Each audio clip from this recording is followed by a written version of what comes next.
that's the most jacked guy I've ever seen in my life. It was like, I was like, is this dude a Navy SEAL? I was definitely nervous. Hasn't been a Guy Gardner yet. David and I got to spend some time together before we began filming, and we were meeting at some bagel place, and I'd never met him in person. I knew what he looked like from his other job, so I had an idea of what, and I'm waiting for him, and this guy starts walking down the street towards me, and I noticed this dude, and I think, like, that's the most jacked guy I've ever seen in my life. It was like, I was like, is this dude a Navy SEAL? Like, I couldn't stop looking at this dude. I was like, he's huge. And then as he got closer, like, just from here, he was like, hey, Skylar.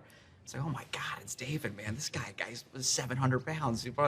And he had taken it upon himself he had started working out, I think. So he also ate like 7 bagels during that breakfast. He was trying to bulk up.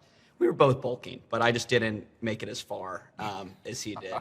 I went with a different route. But we got to spend it, and I think we hung out ended up being there for like 3 hours. And David is just like, immediately within minutes of meeting him, I was like, this is Superman. It's just one of the most earnest, sincere people. He cares so deeply about other people. There's such a kindness to him. And yeah, thankfully we hit it off and became genuine friends kind of right off the bat.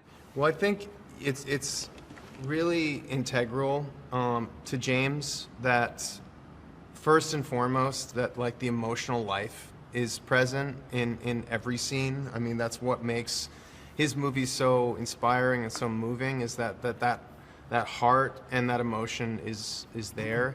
But yeah, I mean, it's a kind of heartbreaking scene, and yeah, I mean, I'm not gonna lie, it was difficult to act. Like, it was difficult to move my face and emote with like 3 faces on top of my face. But at the same time, yeah, it's just a stellar, experience. I guess I was definitely nervous because he is somebody whose work I've admired for a really long time. Love his look too, the white hair, it's so iconic. And I guess I had always heard things about him and never really had that experience, but yeah, I mean, we met on Zoom before I actually met him in person, and he was very nice. I was really surprised at how nice he was. And then when we met in person, he was very professional, but I really didn't get to know the guy until later. But he did tell me that day that we did the camera test that I got the role of Hawk Girl. Wow. And he was very gentle, because I was clearly very emotional about it. There hasn't been a Guy Gardner yet, so I get to decide. I get to set the tone. I get to say this is who he is. I don't have to I don't have anybody comparing my version of the character to anyone else's. There's never been anybody throwing out a first impression before I got to. So this is canon now. It's iconic. That's right. I mean, there were so many components to it, and it was a long process. I think it really kind of landed for me when I would walk on set and just see people's expressions change from, like looking at me when I first show up in the day with a coffee, to then seeing them see Metamorpho and just the kind of like look that would come over their faces. And yeah, that was pretty awesome. That's one of the greatest things about this character and the potential for this experience, is the kid who's been told that he's too smart for his own good, or too nerdy or quiet or awkward. A kid who wears a whimsical jacket, a jacket that may be considered uncool, but what makes him cool is his mind, is his brain. And that is something to be celebrated, that you can make a difference through your intelligence. And I'm excited to see, what kids are inspired by a character like this and get into math and science and STEM. They want that sense of hope, as you were saying. They need that sense of hope, that sense of optimism, in very troubling times. I mean, we are in the midst of very troubling times. We have to believe our lying eyes and not look away, not be in a sense of denial. But people want to feel empowered. They want to feel as though that they can make a contribution in some way and change the dynamic, change this dysfunctional paradigm. And so we turn off the lights and go into a small theater because we want to see collectively decide what our values are and who we are, where we've been, where we failed, where we can triumph. But ultimately decide what our values are and walk out of the theater and act on those, all right? And we can look at the screen and say, there, but by the grace of God go I. I have some power within me to actually change the world.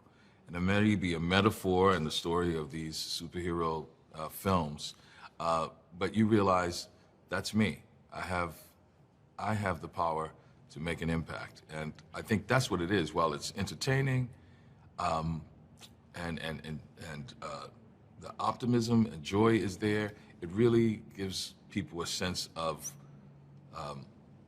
and the knowledge that they have it within themselves, a power to make a change. It's perfect timing, I think. This film is speaking on history. I mean, you could apply this to many historical events, but I think it's really amazing. It's really amazing that this movie's coming out.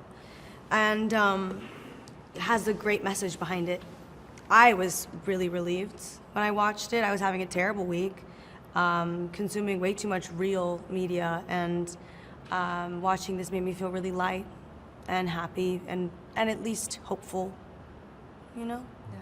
I think there's a potential for audiences to watch this film and have a renewed sense of empowerment, because I think this movie, probably haven't seen it, but the visuals are spectacular, the action is spectacular, Yes.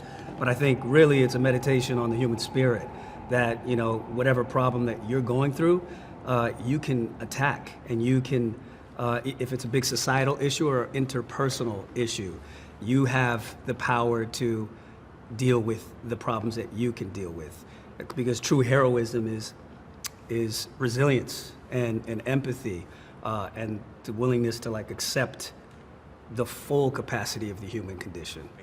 It's just nice to see the Daily Planet, the journalists, helping a superhero defeat the villain. You know, often they play a part in the story. They're revealing things that maybe make the superhero look bad or make the superhero look good.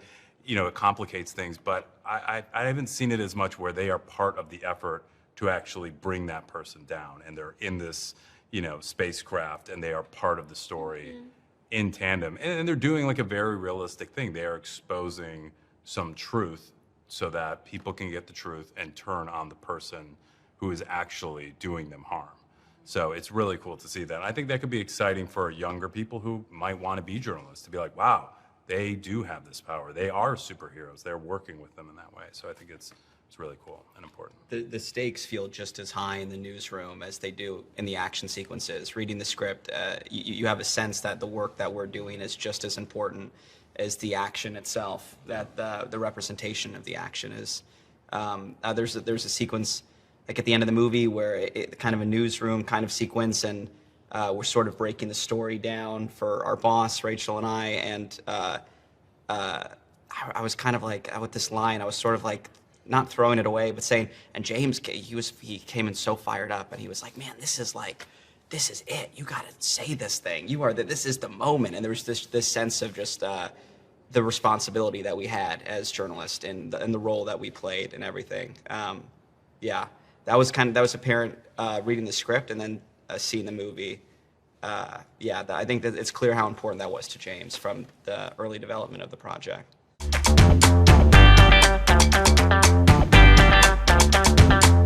Thank you.